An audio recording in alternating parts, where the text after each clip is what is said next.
আল্লাহ রাব্বুল আলামিন বলেন, এই মাটি থেকেই তোমাকে সৃজন করা হয়েছে, সেখানেই তোমাকে দাফন করা হবে। এই জায়গা থেকে তোমাকে উলঙ্গ অবস্থায় উঠানো হবে। যেই জায়গার মধ্যে সবাই উলঙ্গ অবস্থায় উঠবে, ওই মাটির নাম হলো হাসরের ময়দান। আল্লাহ বলে, এই মাটি থেকেই তোমাকে বানাইলাম। এই হার মার্জা হলো আদমের দিকে। কার দিকে? আরো জোরে কোন, কার দিকে? আদমের দিকে। আমার আদি বাবা। আল্লাহ ডাক দিয়া কয়, জিবরাইল, জমিনের মধ্যে যাই এক মুষ্টি মাটি নিয়ে আসো। জিবরাইল আসলেন। মাটি জিগাই, জিবরাইল কেন আসছো? এসেছি মাটি নেওয়ার জন্য। কয়, মাটি দিয়া কি হবে? মাটি দিয়ে আল্লাহ প্রতিনিধি বানাবে। এই জমিনের মধ্যে প্রতিনিধি পাঠাবে। মাটির একটা অভিজ্ঞতা আছে। অভিজ্ঞতাটা হলো, মানুষকে এই ধরার মধ্যে পাঠাইবার আগে জিন জাতিকে পাঠাইছিল। জিন জাতিরা আল্লাহর সঙ্গে অনেক নাফরমানি করেছে। এই জন্য মাটি ডাক দিয়া কয়, জিবরাইল, এই মাটি দিয়া কি সেই প্রতিনিধি বানাবে যেই প্রতিনিধি আমার বুকের মধ্যে চলে আল্লাহর সঙ্গে নাফরমানি করবে? আমি মাটিটা কোনোদিন মেনে নিতে পারবো না। জিবরাইল আলাইহিস সালাম মাটির কান্না দেইখা মায়া লেগে গেছে। জিবরাইল আলাইহিস সালাম ফিরে চলে গেছেন। আল্লাহ রাব্বুল আলামিন মিকাইল আলাইহিস সালামকে পাঠালেন।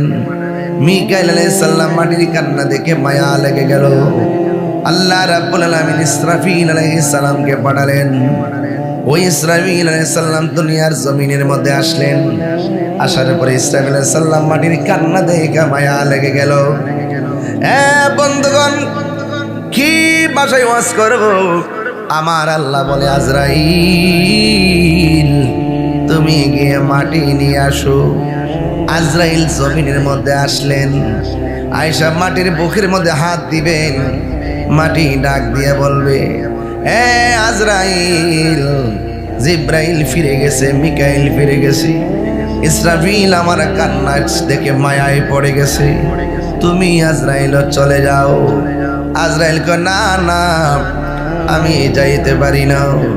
মাটির কথা অমান্য কইরা মাটির মধ্যে একটা মুষ্টি মারছে।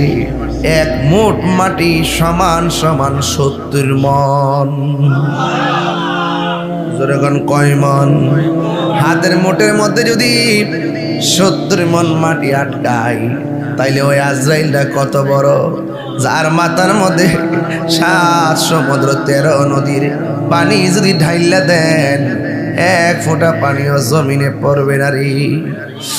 এত বিশাল বড় আজরাইল।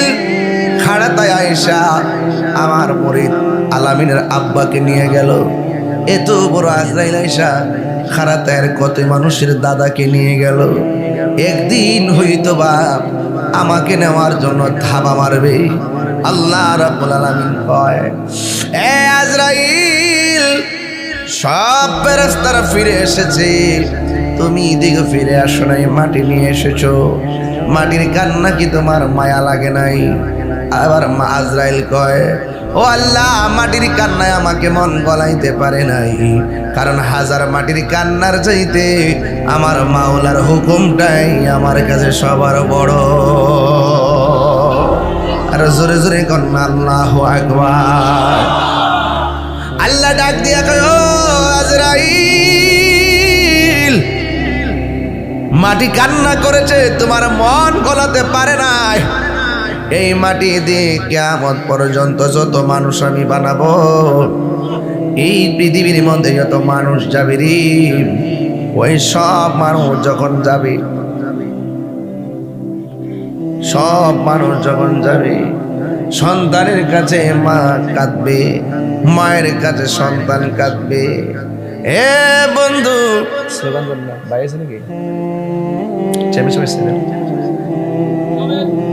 নারায়ে তাকবীর, নারায়ে তাকবীর, আল্লাহু আকবার, নারায়ে সালাত, ইয়া রাসূলুল্লাহ, নারায়ে তাকবীর, শুভেচ্ছা স্বাগতম, শুভেচ্ছা স্বাগতম,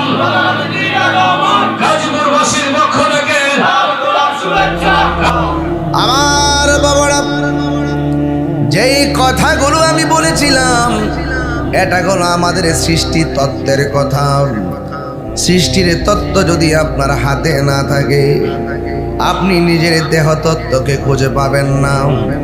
আপনাকে দলিল হাতে থাকতে হবে, তাইলে জমিনের মালিকানা বুঝতে সহজ হবে। কথা কোন ঠিক কিনা?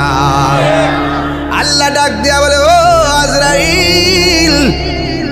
জিব্রাইল ফিরে এসেছে, মিকাইলে ফিরে এসেছে, ইসরাফিলও ফিরে এসেছে, মাটি আনতে পারে নাই। তুমি মাটির কান্নায় তোমার হৃদয়কে বিগলিত করতে পারে নাই। এখন তুমি যে মাটি নিয়ে এসেছো, তোমার মন কি গলে নাই? আজরাইল আলাইহিস সালাম বলেন, ও আল্লাহ, হাজার মাটির কান্নার চাইতে আপনার হুকুমটাই আমার কাছে বড়। আপনারা জবান খুলে কন, আজরাইলের এক মুষ্টিতে কয় মন মাটি? এই আওয়াজে মানিয়া জোরে বলুন। হাতটাকে ছোট না বড়? 7 সমুদ্র 13 নদীর পানি মাথায় ঢাললে পানি নিচে পড়ে, তাইলে আজরাইল কি বড় না ছোট? এ তো বিশাল বড় আজরাইল।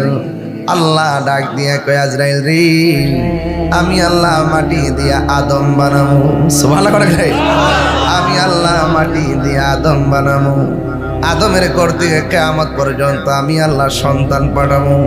কিন্তু তুমি যেহেতু মাটির কান্না তোমাকে দিল গলাইতে পারে নাই, আমি আল্লাহ ওই মানুষগুলোর রূহকে কবজ করার দায়িত্ব আমি আল্লাহ তোমাকে দিয়ে দিলাম।